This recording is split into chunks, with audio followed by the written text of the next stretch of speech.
നമ്മുടെ ജീവിതത്തിൽ സംഭവിക്കുന്ന എല്ലാ കാര്യങ്ങൾക്കും ഒരു തുടക്കമുണ്ടെങ്കിൽ അത് നമ്മുടെ ചിന്തകളിലാണ്. നമ്മൾ പറയുന്ന വാക്കുകൾ, എടുക്കുന്ന തീരുമാനങ്ങൾ, അനുഭവിക്കുന്ന വികാരങ്ങൾ ഇവയെല്ലാം ഒരു പക്ഷേ ഒരു ചെറിയ ചിന്തയുടെ വിത്തിൽ നിന്നാണ് വളരുന്നത്. എന്നാൽ നമ്മൾ ഒരിക്കലെങ്കിലും നിർത്തി ചിന്തിച്ചിട്ടുണ്ടോ, ഈ ചിന്തകൾ എവിടെ നിന്നാണ് വരുന്നത്, എങ്ങനെ, എന്തിന്? ഈ ചോദ്യങ്ങൾക്ക് ഉത്തരം കണ്ടെത്താൻ മനുഷ്യൻ നടത്തിയ ശാസ്ത്രീയമായ യാത്രയാണ് കോഗ്നിറ്റീവ് സൈക്കോളജി എന്ന പഠനം. ഒരു കാലത്ത് മനുഷ്യൻ്റെ മനസ്സിനെ ഒരു രഹസ്യമായി കണ്ടിരുന്നു. പുറത്തേക്ക് കാണാൻ കഴിയാത്തതുകൊണ്ട് അത് പഠിക്കാൻ കഴിയില്ലെന്ന് പലരും കരുതിയിരുന്നു. അന്നത്തെ സൈക്കോളജിയിൽ, പ്രത്യേകിച്ച് ബിഹേവിയറിസത്തിൻ്റെ കാലഘട്ടത്തിൽ, ആളുകളുടെ പെരുമാറ്റം മാത്രമാണ് പഠിച്ചത്.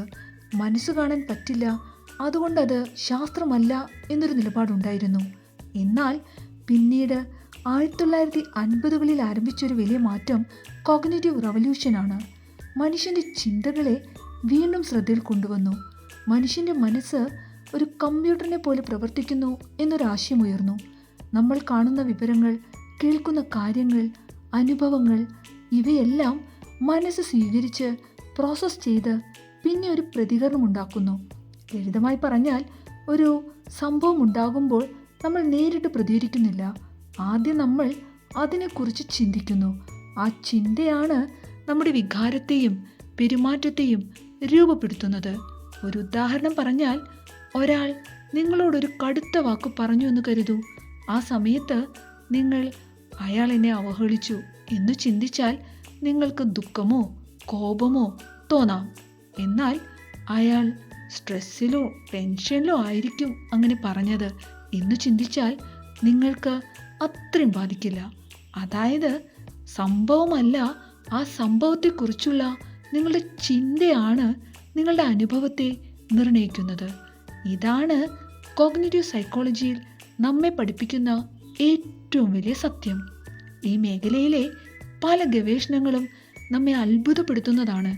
നമ്മുടെ ചിന്ത എല്ലായ്പ്പോഴും ലോജിക്കലല്ല. പലപ്പോഴും നമ്മൾ ഷോർട്ട് കട്ട്സ് ഉപയോഗിക്കുന്നു. ഇത് നമ്മളെ വേഗത്തിൽ തീരുമാനമെടുക്കാൻ സഹായിക്കും, പക്ഷേ ചിലപ്പോൾ തെറ്റായ തീരുമാനങ്ങളിലേക്കും നയിക്കും. ഇതുമായി ബന്ധപ്പെട്ടാണ് ഡ്യുവൽ പ്രോസസ് തിയറി എന്നൊരു ആശയം വന്നത്. നമ്മുടെ ചിന്ത രണ്ട് രീതിയിലാണ് നടക്കുന്നത്. ഒന്നാമത് വളരെ വേഗത്തിലുള്ള സ്വാഭാവികമായ ചിന്ത. രണ്ടാമത് മന്ദഗതിയിലുള്ള ലോജിക്കൽ ചിന്ത. നമ്മൾ ദിവസേന എടുക്കുന്ന പല തീരുമാനങ്ങളും ഫാസ്റ്റ് തിങ്കിങ് അടിസ്ഥാനത്തിലായിരിക്കും. അതുപോലെ തന്നെ നമ്മുടെ ഓർമ്മയും ഒരു ക്യാമറ പോലെ എല്ലാം റെക്കോർഡ് ചെയ്യുന്നില്ല. നമ്മൾ ഓർക്കുന്നത് പലപ്പോഴും റീകൺസ്ട്രക്റ്റഡ് ആണ്.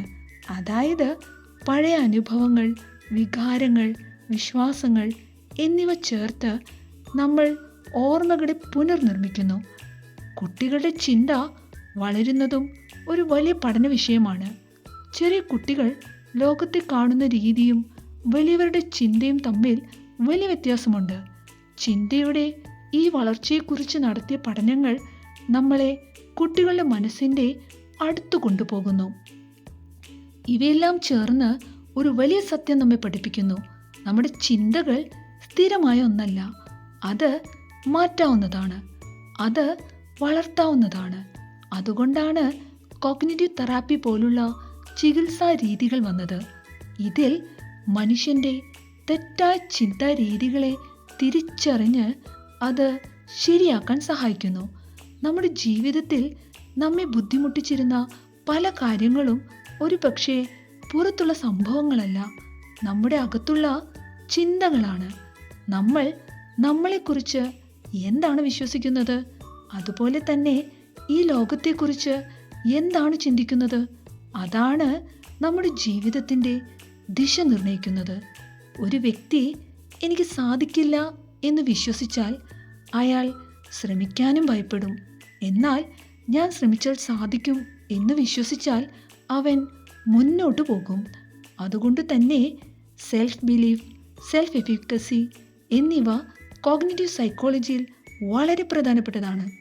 ചിന്തകളെ മനസ്സിലാക്കുന്നത് നമ്മൾ നമ്മളെ തന്നെ മനസ്സിലാക്കുന്നതാണ്. അത് നമ്മുടെ വികാരങ്ങളെ നിയന്ത്രിക്കാൻ സഹായിക്കുന്നു.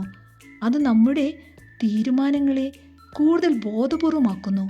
അത് നമ്മെ ഒരു സമാധാനമുള്ള ജീവിതത്തിലേക്ക് നയിക്കുന്നു.